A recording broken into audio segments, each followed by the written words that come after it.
Hi, I'm Jay Reed and this is Black Horse Garage. So you're thinking of getting a new Porsche 911, are you? Before you go down to the dealer and put in your order, have you thought about a new Porsche 911 from 1978 instead? Well, that's what we're looking at today. You see, this Porsche 911 Turbo from 1978 only has 13,800 miles on it and is, as they say, as new. Let's have a look at it then, shall we? For those in the know, in Porsche circles, this is the Porsche 930, the first ever turbocharged Porsche 911. Porsche initially built it as a homologation special, thinking they'd just build 400 of them so they could qualify for racing. But it went so well that they actually launched it in 1975 and kept it in production for nearly 15 years.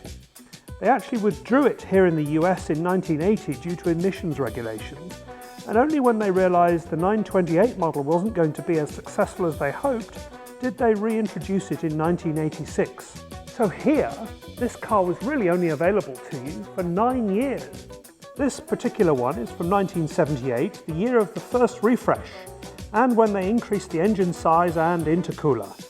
Whilst initial cars had the 3-litre engine, this has the 3.3-litre flat 6, of course, with just under 300 horsepower. So when you remember that the Carrera of the era had 200 horsepower, the increase by 50% of engine power on this car, quite impressive. This set the bar for the fastest car of its time and bringing with it a fearsome reputation on the road.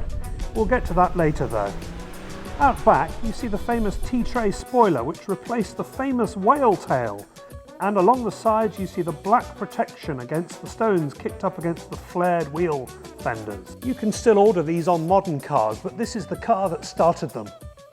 Inside the Time Warp Turbo then, I feel very privileged to be in here. 13,895 miles, and it is a time capsule. The carpets feel excellent, the leather is still in wonderful condition, and I have to say this dashboard is almost as new.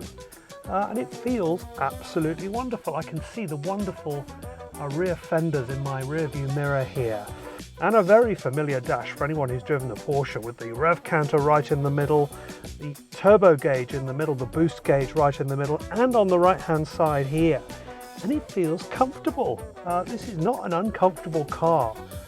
It feels very modern for its age. I mean, 1978 this car. And still you feel as if you could just get in it, drive it for 1,000 miles and still feel very comfortable in it.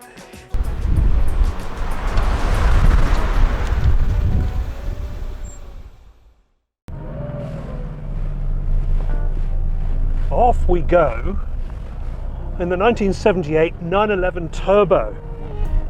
13,900 miles, which this is a real treat to drive this car. So, the first thing you notice about this Porsche is how comfortable it is. The seats hold you in, but you get the feeling that this is a car that you could drive for a very long distance, and it doesn't feel that removed from a modern Porsche.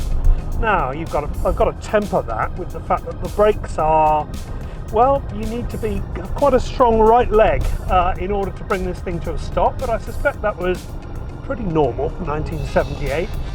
The steering is also not power assisted, so turning it around requires some physical strength, let's say. But once on the move, the steering is super direct, it gives you a lot of feedback. So when you go around a corner, you know exactly where you are. Now the time warp condition of this car makes me want to go very, very slowly and just take it very, very easily. But we should also talk about this car's nickname, the Widowmaker.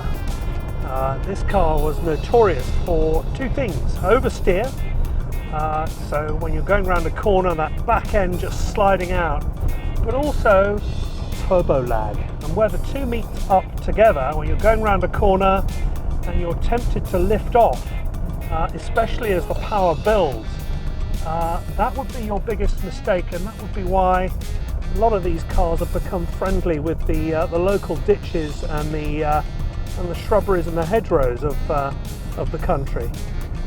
So the Widowmaker. So I'm going to take it very, very steady today for that very reason. We've picked a lovely, dry, sunny, warm day, mercifully, but otherwise I think you would have to respect this in the wet, certainly above 3,500 revs per minute. Alright, otherwise this feels like a classic 911. The gearbox on this one actually is actually very easy to use. When I drove a 911 SC from 1982, I found it quite notchy, the 915 gearbox on that particular car. This one actually is very, very smooth. Only 4-speed, which was a criticism of the car at the time. You had to wait till the middle 80s, I think late 80s even, before you got 5 speeds in your 911 turbo.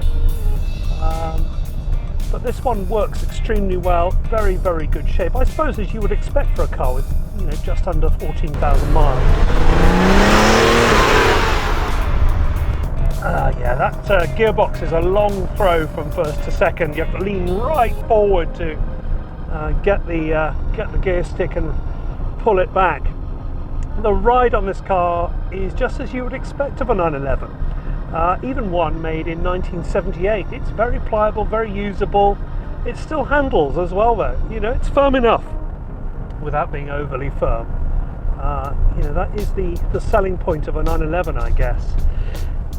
But it also feels extremely familiar on the inside.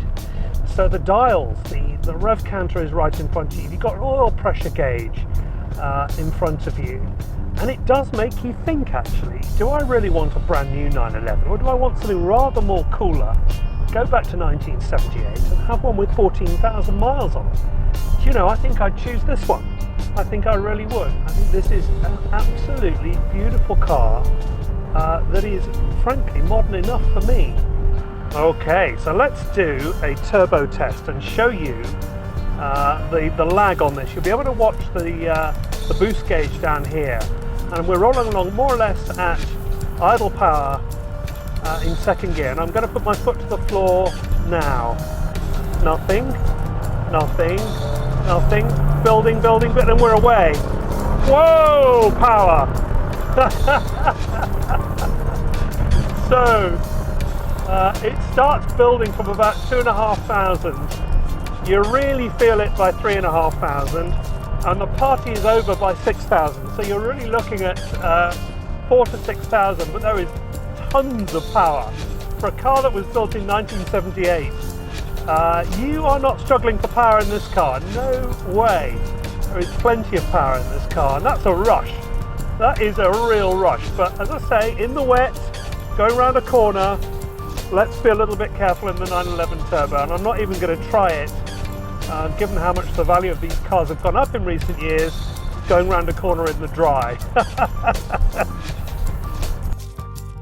Well, I hope you've enjoyed this look at this time lag turbo. Thanks as always to Black Horse Garage. If you've enjoyed this content, give us a like or consider subscribing to the channel. And otherwise, we'll see you in the next one.